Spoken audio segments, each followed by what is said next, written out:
यहाँहरु सबैलाई हाम्रो भिडियोमा स्वागत छ। यहाँ चाहिँ हेड्रेस अलाइनमेन्टमा पाइप इरेक्सनको काम भइरहेको छ। तपाईहरु देख्न सक्नुहुन्छ त्यहाँ एउटा हाइड्रा छ।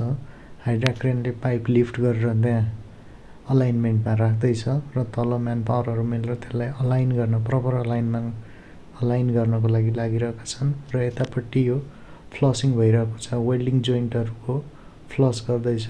यहाँ चाहिँ जोइन्टलाई वेल्डिङ गर्ने काम भइरहेको छ। यो बेन्ड हो। उतापट्टि अझै पनि अलाइन गर्नु हुँदैछ। त्यो दुईटा पाइपलाई एक्ज्याक्ट लेभलमा र कोअर्डिनेट अनुसार स्ट्रेट लाइनमा प्लेस गर्नुपर्छ भने यतापट्टिको यो फ्लसिङ हुँदैछ।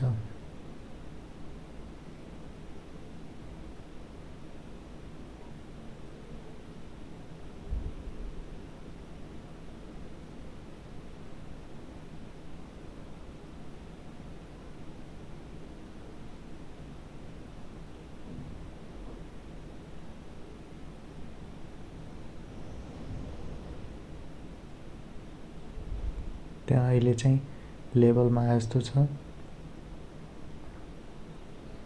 नियर अबाउट पोइन्टमा आयो। अब यो दुईटा पोइन्टको बीचमा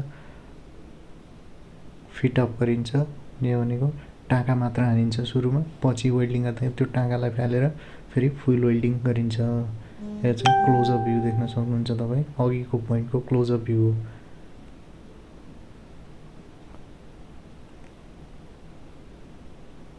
Thank you for watching our